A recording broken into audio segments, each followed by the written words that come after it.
హల్లెలూయా. యేసుక్రీస్తు నామములందరికీ హృదయపూర్వక వందనములు. ప్రత్యేకమైన సమయంలో, ప్రత్యేకమైన రోజున ఒక అంశంతో మీ ముందుకొచ్చున్నాను. ఏమనంటే ఫైనాన్షియల్ బ్లెస్సింగ్. ఆర్థికంగా మనము ఆశీర్వదించబడడం. హల్లెలూయా. మన జీవితంలో మనం ఆర్థికంగా ఆశీర్వదించబడాలంటే దేవుని యందు మనం పొందుకోవాల్సినవి అనేకమైనవి ఉన్నవి. అవి ఏమిటంటే ఆల్రెడీ మనం పొందుకున్నదాన్ని మనము జ్ఞాపకం చేసుకునుట. హల్లెలూయా. పొందుకున్నదాన్ని జ్ఞాపకం చేసుకుంటా అంటే ఎప్పుడైతే నజరైన యేసుక్రీస్తు మన కొరకు మరణించి తిరిగి లేచున్నాడో, ఆయన పొందుకున్నదంతా మనకిచ్చి, మనలో ఉన్న వ్యర్థమైనదంతా ఆయన తీసుకున్నాడు. సమృద్ధి కలిగినవాడు ఆయన, సమృద్ధికరమైన జీవితాన్ని జీవించినవాడు ఆయన. ఆయన యొక్క జీవితాన్ని మనకిచ్చి, ఆయన యొక్క స్థానాన్ని మనకిచ్చి, లోకపరమైన మన ప్రతి ఒక్క విషయమైన పాపాన్ని, ఆర్థిక ఇబ్బందుల్ని, ప్రతి రకమైన ఇబ్బందులే ఆయన తీసుకున్నాడు.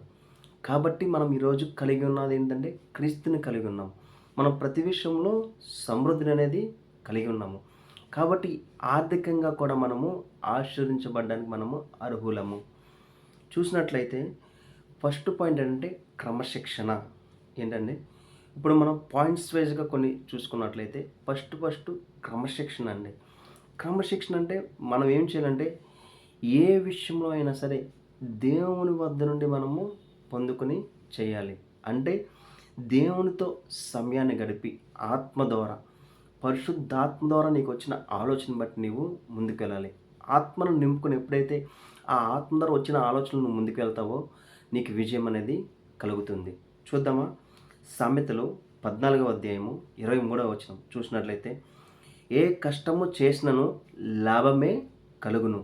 హల్లెలూయా.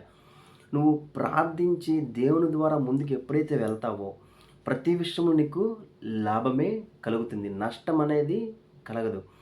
అట్టి రీతిగానే నీకు నష్టము ఏ సందర్భంలో కలుగుతుందంటే ఏ కష్టము చేసినా లాభమే కలుగును, వట్టి మాటలు లేమిడికి కారణము. హల్లెలూయా. ఉట్టి మాటలను నీవు ఆపాలి. ఉట్టి మాటలు అంటే లోకపరమైన మాటలు.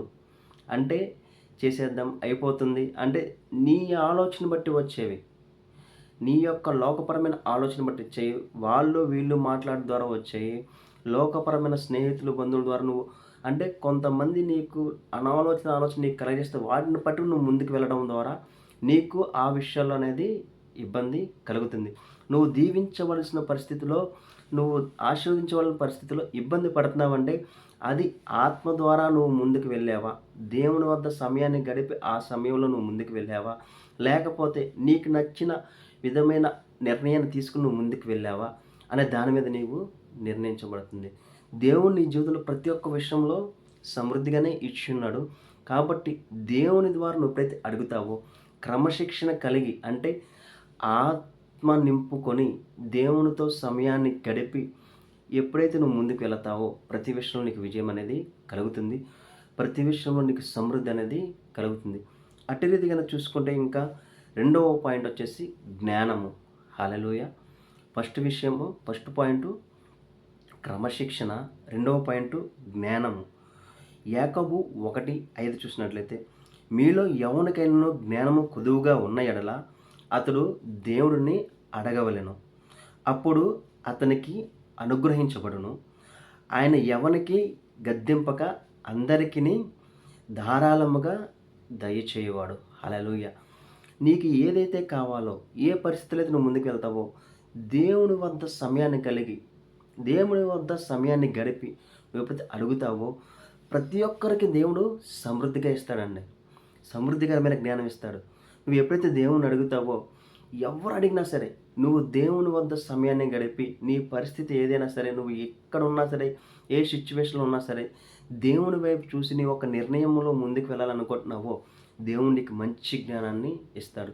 నీ యొక్క జ్ఞానం ద్వారా, దేవుని ద్వారా నువ్వు పొందుకున్న జ్ఞానం ద్వారా నీకు విజయం అనేది కలుగుతుంది. లోకపరంగా నీకు వచ్చే జ్ఞానము నీకు సమృద్ధిని కలగజేయదు. లోకపరంగా వచ్చి నీ యొక్క ఆలోచన ద్వారా వచ్చే విషయాల్లో ఏది నిన్ను ఒకవేళ ఆ సమయంలో నువ్వు అది పొందుకున్నా సరే అది ఎక్కువ కాలం నీ జీవితంలో నిలబడదు. ఎందుకంటే లోకాన్ని జయించిన వాడి ద్వారా వచ్చిన నిర్ణయాలు నువ్వు సమస్తాన్ని జయించగలవు. లోకాన్ని జయించిన వాడు నజరైన యేసుక్రీస్తు. ఆయన జ్ఞానులకే జ్ఞాని. ఆయన నాలో ఉన్నాడు. నేను ఆయన విశ్వసించుట ద్వారా ఆయన నేను ధరించుకుని ఉన్నాను. ఆయన నాలో ఉన్నాడు. నా కొరకు ఆయన ప్రాణం పెట్టి తిరిగి లేచున్నాడు. ఎప్పుడైతే నువ్వు ప్రతి విషయమందు ఈ యొక్క జ్ఞానం కలిగి ముందుకు వెళతావో నీ జీవితంలో దేవుడు అద్భుతకరమైన కార్యాలను చేస్తాడు. కాబట్టి ఫస్ట్ పాయింట్ క్రమశిక్షణ కలిగి ఉందాము. అట్టి రీతిగా జ్ఞానం ద్వారా ఎప్పుడైతే దేవుణ్ణి అడుగుతామో అడిగిన దానికన్నా ఊహించిన దానికన్నా అత్యధికమైన కార్యాలు దేవుడు మనకి చేస్తాడు. సామెతలు 21:5 చూసినట్లయితే శ్రద్ధగల వారి యోచనలు లాభకరములు, తాలిమి లేక పనిచేయువానికి నష్టమే ప్రాప్తించును. హల్లెలూయా. కాబట్టి నీ యొక్క ఆలోచనలు దేవుని యందు శ్రద్ధగా చేయాలి. దేవుని ద్వారా నువ్వు ముందుకి ఏ విషయంలో వెళ్ళినా సరే నీకు విజయమే కలుగుతుంది. కాబట్టి నువ్వు ఏ విషయంలో ముందుకు వెళ్ళినా ఏది అడిగినా సరే దేవుని వద్ద నుండి పొందుకుని ఎప్పుడైతే ముందుకు వెళతావో ప్రతి విషయంలో నీకు విజయం అనేది కలుగుతుంది. కాబట్టి మనం ఆర్థికంగా మనం దీవించబడాలంటే, ఆర్థికంగా మనం ముందుకు వెళ్ళాలంటే ఏం చేయాలంటే ఆల్రెడీ మనం ఆర్థికంగా దీవించబడి ఉన్నాము అన్న జ్ఞానం ద్వారా మనము దాన్ని గ్రహించుకొని యేసు క్రీస్తు ద్వారా నేను ఆర్థికంగా దీవించబడి ఉన్నానని ప్రతి విషయంలో నువ్వు ఎప్పుడైతే ముందుకు వెళతావో నీ జీవితంలో దేవుడు అద్భుతకరమైన కార్యాలను చేస్తాడు. కాబట్టి విశ్వసించి ప్రార్థిద్దాము. ప్రతి విషయంలో మనము సమృద్ధి కలిగి మనము జీవిద్దాము. నువ్వు వ్యాపారం చేసినా సరే, ఉద్యోగం చేసినా సరే, ఎటువైపు ఏ పనులు చేసినా సరే నీ చేతి కష్టాన్ని దేవుడు దీవిస్తాడు. నువ్వు వ్యాపారాన్ని దేవుడు నీకు దీవిస్తాడు. నువ్వు చేస్తున్న ఉద్యోగంలో దేవుడు నీకు ప్రమోషన్ని కలగజేస్తాడు. ఎందుకంటే దేవుడు మనల్ని ఆర్థికంగాను ప్రతి విషయంలోనూ దీవించి సమృద్ధిగా ప్రతి విషయంలో తీసుకెళ్ళడానికి ఆయన మనం నిర్మించున్నాడు. కానీ ఏ విషయంలో మనల్ని వదిలేయడానికి కానీ, ఏ విషయంలో మనం బలహీనలు పరిచేయడానికి కానీ దేవుడు మనల్ని సృజించలేదు. మనము క్రీస్తును కలిగి ఉన్నాము. క్రీస్తు మనలో ఉన్నాడు. కాబట్టి క్రీస్తు కలిగిన సామర్థ్యం నాలో ఉందన్న కాన్ఫిడెన్స్లో ఎప్పుడైతే మనం ముందుకు వెళ్తామో ప్రతి విషయంలో దేవుడు మనకు విజయాన్ని కలుగజేస్తాడు. విశ్వసించి ప్రార్థిద్దాము. ప్రతి విషయంలో మనము దీవించబడి ఉన్నామని గ్రహించి ఆ సమయంలో ఆ పరిస్థితుల్లో మనకి విజయం వచ్చునుగాక. ఆమేన్. ఈ చదివిన పాయింట్లను బట్టి ఏదైతే మనం ఇంకా దీనిలో సంబంధించిన ఇంకా కొన్ని అంశములు ఉన్నాయి. అవి తర్వాత వీడియోలో మనము కంటిన్యూ చేద్దాము. కాబట్టి ఈ అంశముల గురించి మనము ప్రార్థిద్దాము. స్తోత్రం మహోన్నతమైన దేవా, నీకే వందనాలు స్తోత్రాలు చెల్లించుకున్నాం తండ్రి. ఇదిగో దేవా, ప్రతి ఒక్కరిని ఆర్థికంగా దీవించున్నావు తండ్రి. కానీ కొన్ని పరిస్థితుల వల్ల తండ్రి వాళ్ళు తండ్రి ఇదిగో తండ్రి ఎవరైతే తండ్రి వాటిని గ్రహించుకోలేక తండ్రి ఇబ్బంది పడుతున్నారు తండ్రి. ప్రతి ఒక్కరూ తండ్రి గ్రహించుకుని తండ్రి వాళ్ళు పొందుకున్న ఆ సమృద్ధి ద్వారా వాళ్ళు ఇదిగో తండ్రి ముందుకు వెళ్ళునుగా కానీ ప్రవచిస్తాం తండ్రి. మీరు వారికి కలగజేసిన ధన్యత బట్టి తండ్రి వారి విజయం పొందుకునుగా కానీ ప్రవచిస్తాం తండ్రి. ప్రతి అప్పు ఐశ్వర్యంగా మారునుగాక, ప్రతి అనారోగ్యం ఆరోగ్యం మారునుగా కానీ ప్రవచిస్తాం తండ్రి. ఎవరు ఏ విషయంలో బలహీనపడడానికి వీళ్ళే తండ్రి బలాన్ని ప్రవచిస్తాం తండ్రి, ఆనందాన్ని ప్రవచిస్తాం తండ్రి, ఆరోగ్యాన్ని ప్రవచిస్తాం తండ్రి.